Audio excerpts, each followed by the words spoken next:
Sa part 1 ng Batangas Loop natin, pumunta tayo sa iba't ibang tourist destinations sa Santo Tomas, Tanawan, Calatagan, Taal at Mabini. Kaya na itutuloy natin ang adventure sa iba't iba pang magagandang lugar na sulit puntahan sa probinsya ng Batangas, kaya't samahan nyo kami.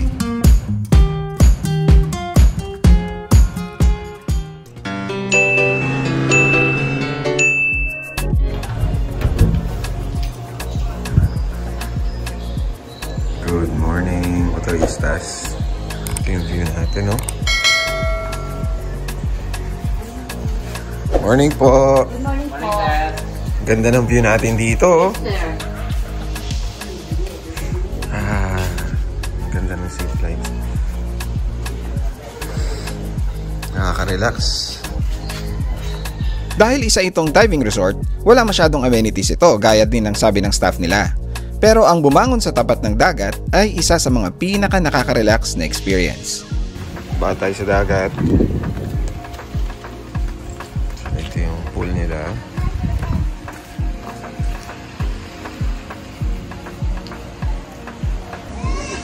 Yung 8 feet daw. Diving, ano na, pagpapractice.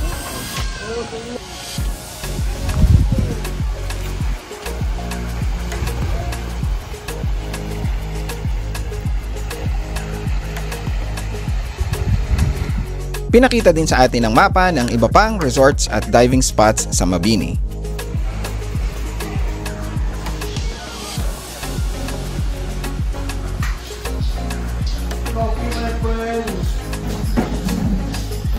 Seconds later. After the breakfast, nag-check out na kami at nakita sa parking area.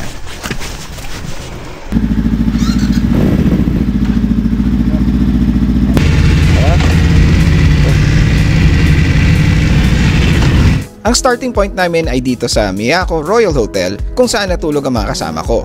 First destination, sa Batangas Provincial Dream Zone. Para magka-idea kayo, ito ang suggested route para sa Day 2 ng Batangas Loop. Sobrang nag-enjoy kami sa previous day kaya't excited kami makita ang mga kasama sa tourist destinations ngayong Day 2.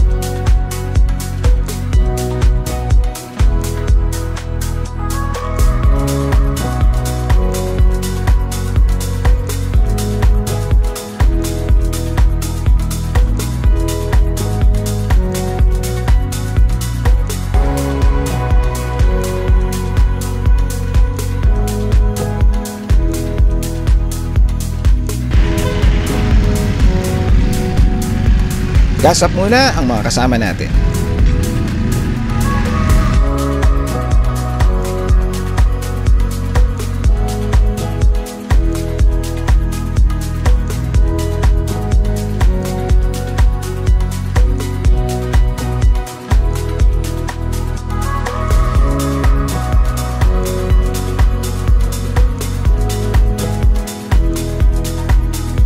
Nasa right side na natin, bro.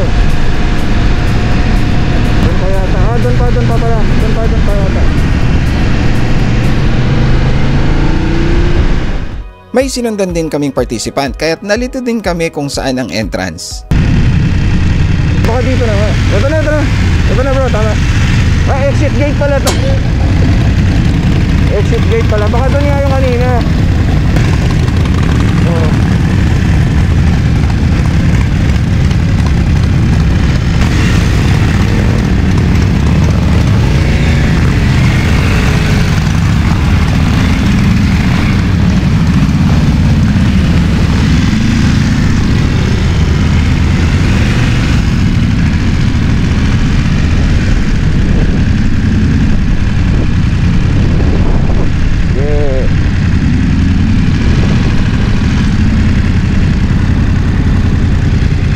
Provincial Government of Batangas.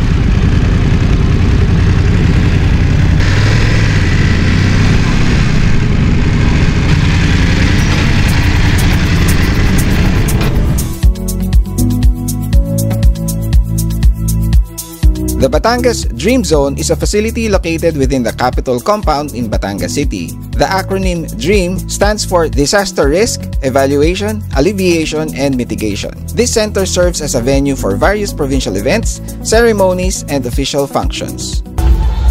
Ay, may water pala. Meron din. Wow, ito pala ang ano natin, food. Morning po. Morning. Ay, mag-register. Thank you. Bakit dream yung pala yung Ma'am, pwede bang ulitin, ma'am? Ano ulit ibig sabihin ng dream? Ano ibig sabihin? Dapat mas maganda man pag galing sa inyo. Master risk evaluation. assessment management? Alleviation management. Alleviation. Mitigation. Mitigation. Kaya dream, ha? Supposed to be po siya po yung evacuation center. Okay. For evacuation center, ma'am. Alright. Thank you. Salamat. Yun, kaya pala dream. Kaya pala Pagkatapos ng pamerienda, umalis na din kami to give way sa mga bagong dating.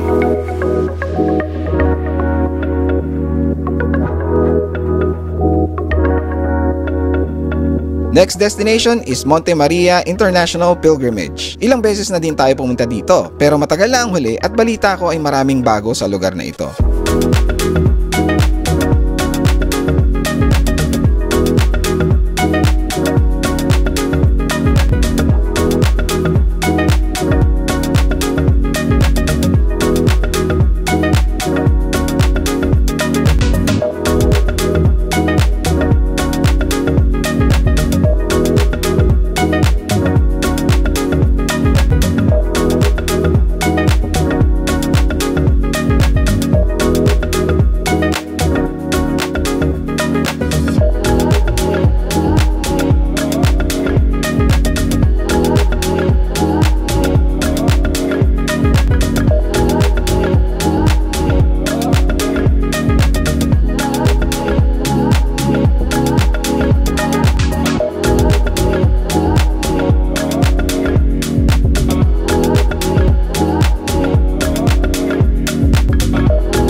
Malayo pa lang ay kita mo na ang gigantic structure ni Mary, which they call Mother of All Asia, Tower of Peace.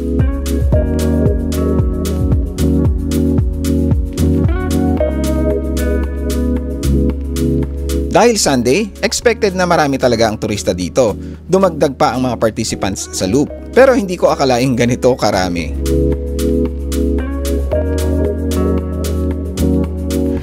Boss, akit kami, motor. Ayan ba yung kay Senador Jinggoy? JV, RC Ay, to. kay Sir JB pala na po yun. Ganito na po yun. Nakanan. Sa Batangas Loop. Akit kami, boss. Apo, diretso po. Pwede na. Coordinated naman sa mga guards kung saan ididirect ang mga rider participants, pero nahihirapan pa din kami makahanap ng pwesto.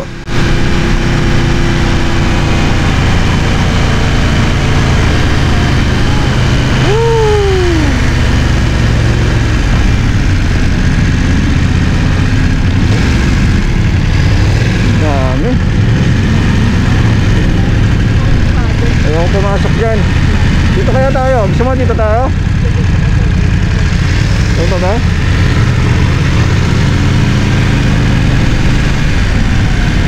Para rotonda na to. Okay to.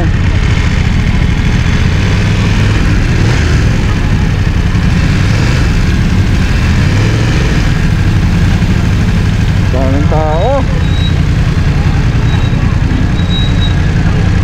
Saglit lang naman tayo dito eh.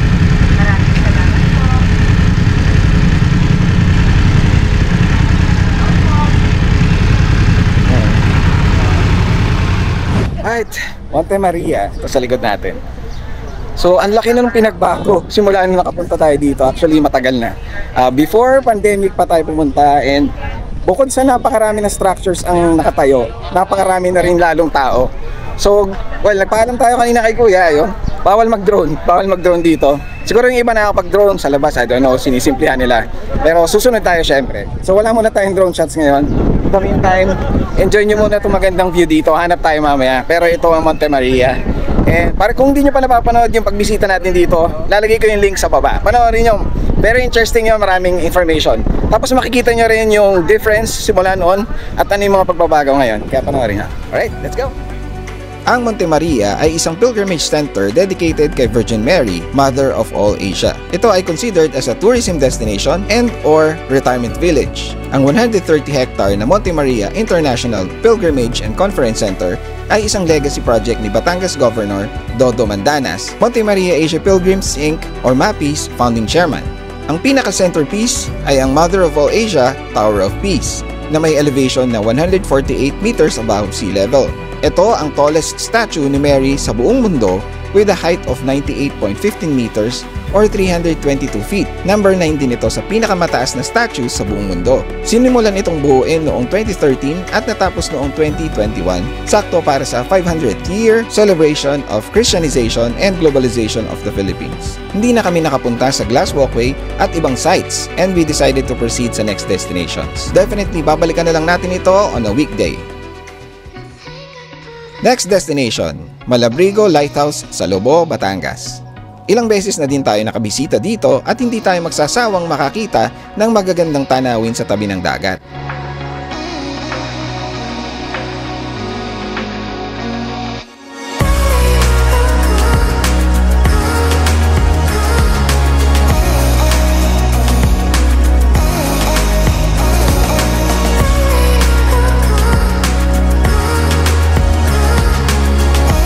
Maya-maya, bumungad na naman ang magandang coastline. Nakaka-relax talaga itong pagmasdan.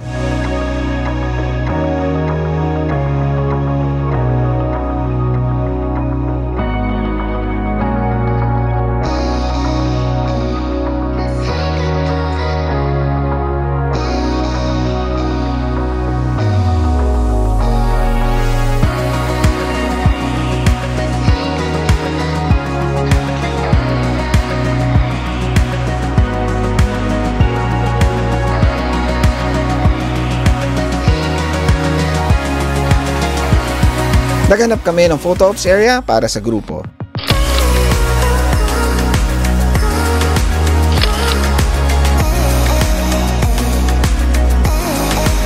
Para may iba naman, si Rai Style Boss naman ang maglilid sa atin.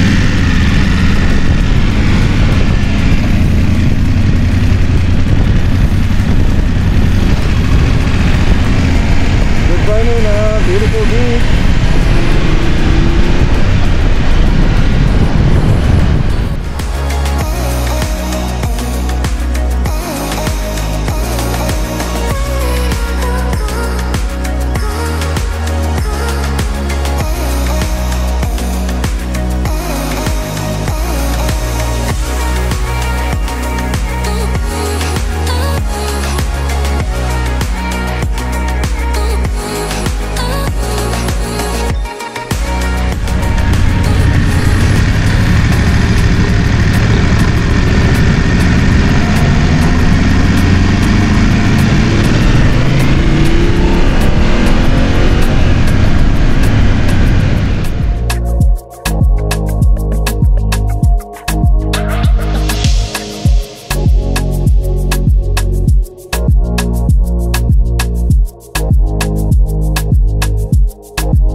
Papunta sa entrance ito, may mga kurbada na matarik na daan at malubak din.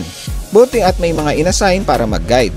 Pero gaya ng sa Cape Santiago Lighthouse sa previous episode, kapag magkakasalubong malapit sa entrance, medyo mahihirapan ang mga nakamotor dito dahil loose ang ground. Isang kilalang tourist spot ito kaya hopefully ay mag-improve na din ang mga daanan in the near future.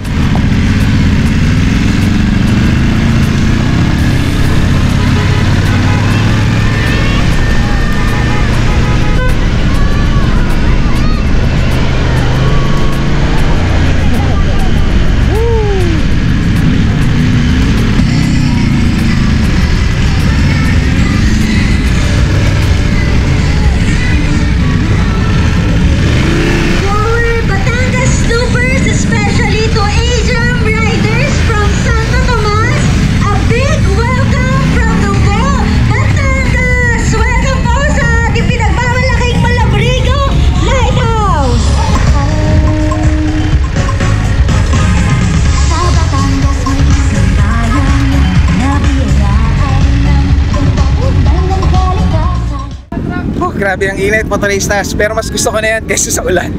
So again, ito ang Malabrigo Lighthouse dito sa Lobo. Sa barangay Malabrigo kasi ito. Then ito yung dagat na natin, no? Ganda. Tingnan natin ito sa taas. Ang Malabrigo Lighthouse o Faro de Punta Malabrigo ay isang well-preserved Spanish-era lighthouse dito sa Lobo, Batangas. Isa ito sa 24 major lighthouses na itinayo noong Spanish colonial period para maging gabay sa mga sasakyang pandagat sa Verde Island Passage, overlooking ang Mindoro Strait sa lighthouse na ito. Nabuo ito noong 1896 ng arkitektong si Guillermo Bracman, ang nagbuo din ng Cape Santiago sa Calatagan. May taas itong 56 feet o 17 meters at may elevation na 56 meters above sea level. Na-declare itong National Historical Landmark noong 2006 ng National Historical Commission of the Philippines or NHCP.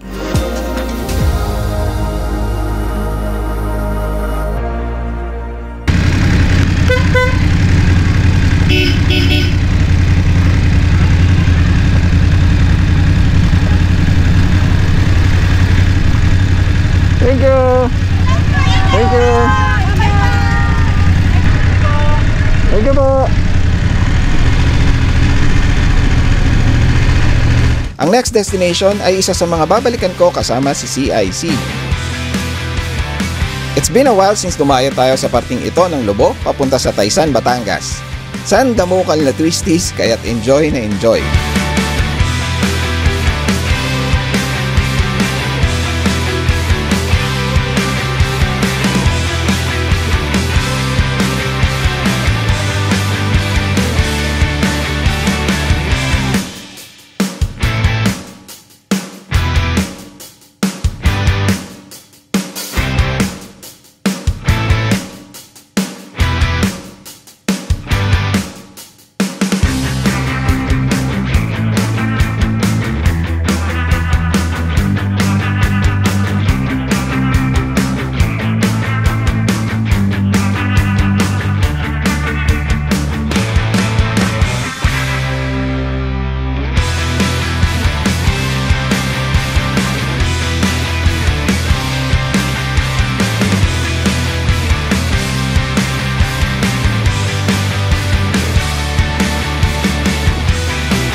Hindi ka magugulat na dito ang piniling pwesto ng mga mamimitik.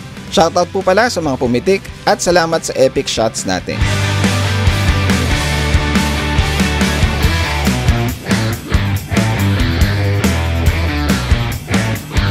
Pagkatapos ng walang humpay na twisties na may mga pitikeros, inabot na kami ng lunchtime sa daan kaya't naghanap muna kami ng kakainan.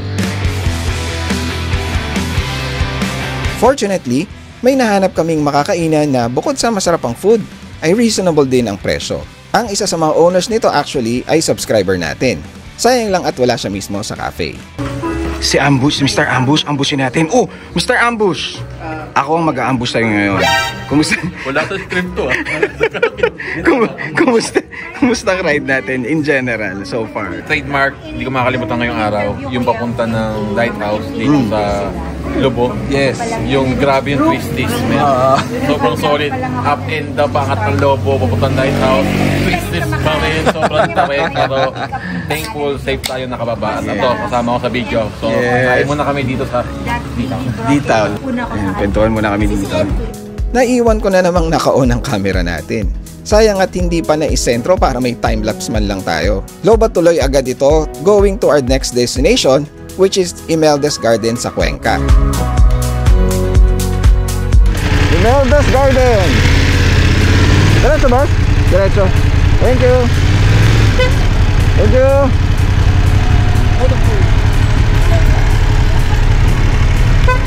Thank you!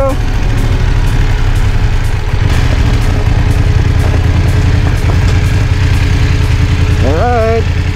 Ay motoristas, grabe na may surprise view. Lalo na yung pag-ahon mo, no? Anyway, dito tayo sa Imelda's Garden. First time ko makakarating dito, or first time ko palang makarating dito, and makikita yung ganda nito. Kasi nakita ko yung photos, mukhang maganda. Kaya tingnan natin. This is the parking area, and then ito yung parang mini rotonda nila. Ito na yung pinaka-gate, no? So hindi ko alam kung magkano ang entrance fee, pero ito siya. Imelda's Garden. There you go. Okay, pasok tayo. So ito siya. Batangas Loop talaga, oh. So ito yung meron ng Imelda's Garden. So syempre napakagandang garden, napaka-scenic. Tapos sa mga ito meron siyang maze, may hanging bridge, may slides, children's playground, and mini zipline. Tapos syempre napakaganda ng landscape. Alright, so meron tayo pang entrance para makita natin ang ganda sa loob. Power Rangers! Power Rangers ba? Sa loob, ganda. Alright, pasok na tayo, let's go. Alright, so 180 pesos ang entrance fee. Tingin ko for everything na nakita nyo, sulit na yun. Ito siya. Wow! Yeah, Tanaw Cafe. Ang ganda nga ng view, grabe. Pa. Yung motoristas, oh.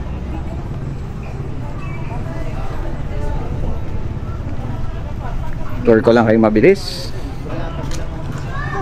So saan muna tayo? Dito muna tayo. Pasok tayo sa garden, Rainbow Garden.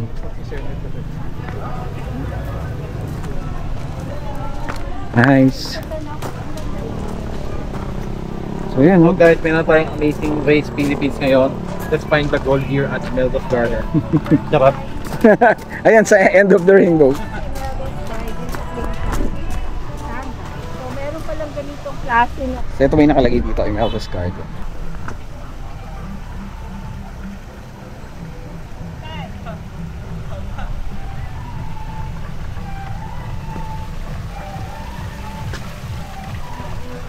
May fountain dito. Then, kita mo na yung panoramic view. Grabe, ang ganda. Woo! What a view, motoristas. Grabe. Oh my God. Uy, meron na sa ibabaw ng rainbow, oh. May leprechaun. May leprechaun. Hindi pala. Di ba leprechaun yung nagbaano naman ng gold, yung pot of gold? Joke lang. Motoristas, ang ganda dito. Ganda ng view. Look at that. Grabe yung panoramic view. Look at that. Siyempre, hindi ma-justify sa video to. So maganda puntahan nyo to, mga motoristas. Woo! What a view!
Ang dami dito mga photo ops area. Actually, kaya mga angulo.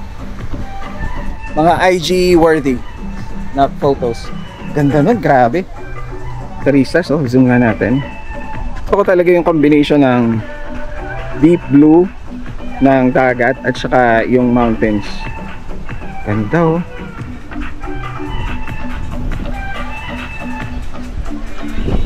Di ko akalain na may ganito sa Cuenca. Woo, super nice. Destination number 10. Tapos parang may bed and breakfast sila. I'm not sure. In Quartal. Then dito yung parang mga kainan. Tour ko lang kayo ha. Ikot-ikot lang tayo. Nag-inquire tayo for accommodation at wala silang for couples lang, kundi for groups. Nasa 20,000 plus per night, depende na din kung ilan ang guests. Gusto kong balikan ito kasama si CIC dahil sa ganda ng view.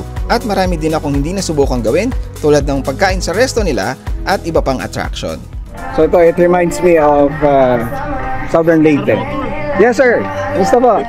Kailang kuha ni Kuya pang malakasan din eh. Ayan na. Woo!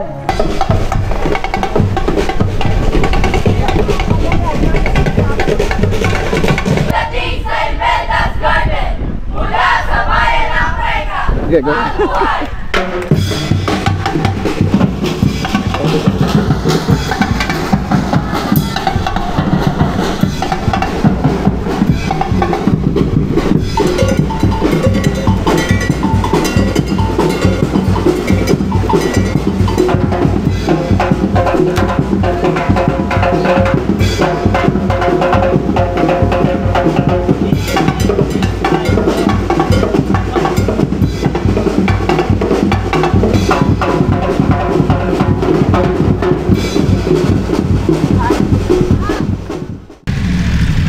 Go.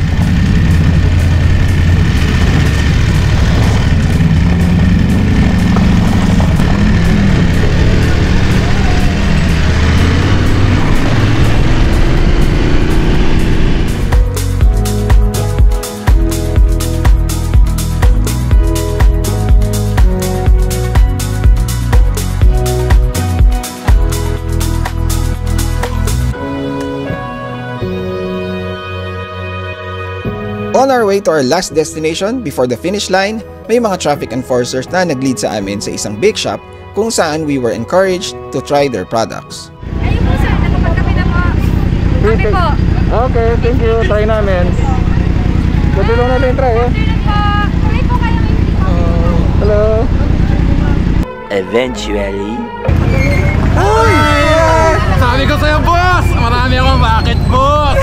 Sabi ko naman sa'yo, mamili ka dyan pre-taste. Ay talaga. Specialty to ng Luis Bakery here at Batangas. Ano yung exact location? Cuenca. Cuenca. Pati Yeah. DJ Cuenca. Pili ka na, boss. Thank you. Try natin to. Salamat. Yeah. 20. 20 agad. May bayad pala. Wow! Sinaloko mo ko. Sasayaw-sayaw ko ba? May bayad pala. Hindi, wala libre ngayon, boss! Gusto mo bumaya ng 45? Magaling, magaling. So si Mr. Ambushon, pinagbabayad pala tayo. Anyway, so may pa-free taste sila ngayon, nakakatuwa. Ito rin isa sa mga magaganda dito sa ganitong event na po-promote yung mga local businesses. So nakakatuwa yun. Supportahan natin yung mga local businesses dahil gano'n naman talaga, tayo-tayo lang din magtutulungan, di ba? So aside from na po-promote yung mga tourist destinations, na po-promote din yung mga locals dito, mga businesses. Tara, try natin. Nako na ako! Ano bang meron? Ay, sir. Oh! Akala ko ba? Kasi hindi ako yung Bakit kwento sa pinasa inyong mo? boss. Hindi ako yung boss. Ano mga, sige, lahat naman to bestseller, di ba? Kumuha na ako nito. Try ko naman. Kahit alin po, ilan din. Ay, ito, try din natin. Ay, thank you po. May ano po ako, may nervous po ako. Ay, sila pala yung tutusos din ang mutya na Cuenca. Ito mo naman. Grabe nga. Idol, 750. Ito, foundation, 350. Alam na, alam mo, ano pa? Oh. Lipstick, TikTok siya, 150. Ay, ano to? Squash. Thank you. Salamat. Salamat po. Thank you. Bye po. Bye.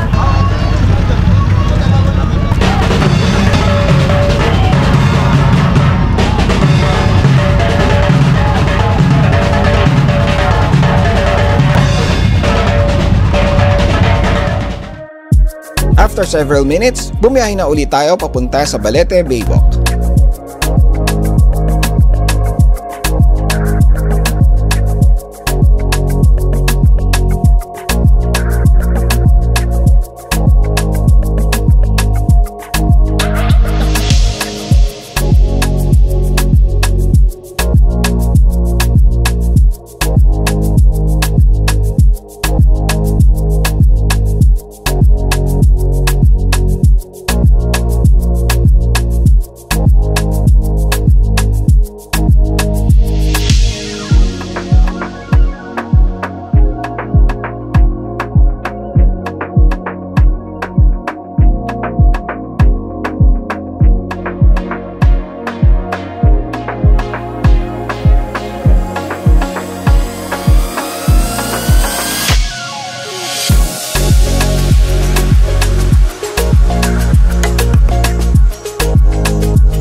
Medyo makipot ang daan papunta sa Balete Baywalk, kaya't bahagya ng magkasya ang magkasalubong ng mga grupo ng mga motor.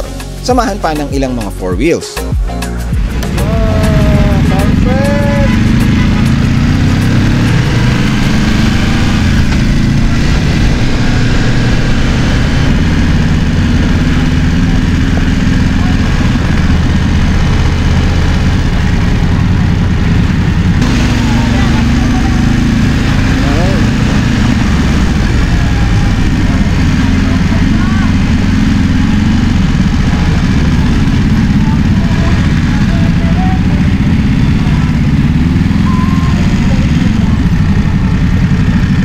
Last but not the least, Balete Baywalk.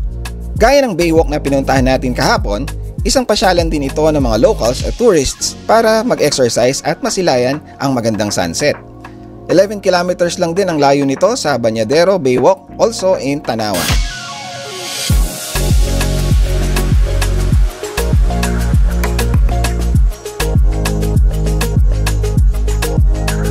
After enjoying the view and breeze, umalis na kami papunta sa finish line and also the starting point na NDN Grand Hotel. I have a strong fascination sa mga endurance events. And from the word itself, masusubukan dito ang tatag ng mga riders. Kaya understandable na ang default setup ay malayo ang ride sa relatively shorter usual time. Gaya ng nasalihan ko dati, 1,200 kilometers sa loob ng 24 hours at karamihan ay ganito din ang setup. Naiintindihan ko ang appeal nito sa mga riders na gustong masubukan ang kakayahan nila. Masarap din naman talaga ang matawag kang finisher at pakiramdam mong may napatunayan ka. Kaya't happy ako na nasubukan ko siya at nakatapos. Ganun pa man, nanghinayang din ako na sa layo ng minotor ko, nalampasan ko lang ang magaganda sanang nasilayan na tourist destinations, nakatikim sana ako ng local delicacies nila at nakakwentuhan ko sana ang mga locals sa mga napuntahan ko. Kaya't nang naimbitahan tayo sa Batangas Loop at nakita ko ang itinerary nila, na-excite ako.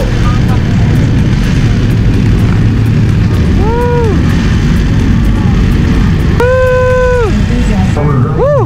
Nice one! Sis! Bro! Nice! Finally! We made it! So tapos na ang 2-day tour ride natin, no? 2-day Batangas Loop! Woo! Grabe! Sobrang daming nangyari. Kahit 2 days lang yan, parang ang mas matagal pa, no? Sa dami nung napuntahan, sa dami ng mga friends na na-meet, sa dami ng mga pagkain na na-try natin. So sobrang dami nangyari, which is very memorable kumbaga, no? Kaya which is a good thing. Kasi nga, yun ang gusto natin, it's all about the experience, no? Woo! Sarap na feeling. Now, yung mga na-experience natin, yung mga napuntahan natin, mga na-meet natin tao, lahat yan forever natin te-treasure. After finishing it, it did not disappoint. Sa 2 araw lang na event, sang katutak na ang mga maipagmamalaki mong napuntahan na. At dahil well coordinated ito sa LGUs, you can expect na organize ito at maraming pakulo bawat main destination. Meron pa ding mga stops na gugustuhin mong magtagal pa sana, pero at least mapipili mo na sa kanila ang babalikan mo at bababaran mo. Kumbaga, it's a quick taste of what a province or region has to offer, from beautiful sceneries to historical facts and more. Matagal din ako naghanap ng ganitong klaseng touring event at sa wakas ay nakahanap na ako. Congratulations Loop PH for the successful Batangas Loop. I'm looking forward to joining more Loop PH events like this. Thank you also to Team Top Fit Adventure and Lobu Motor Philippines. It's been awesome riding with you. Abangan nyo ang mga susunod na adventures, kaya't huwag kalimutan mag-subscribe. Once again, this is JT of Motor. Adios motoristas!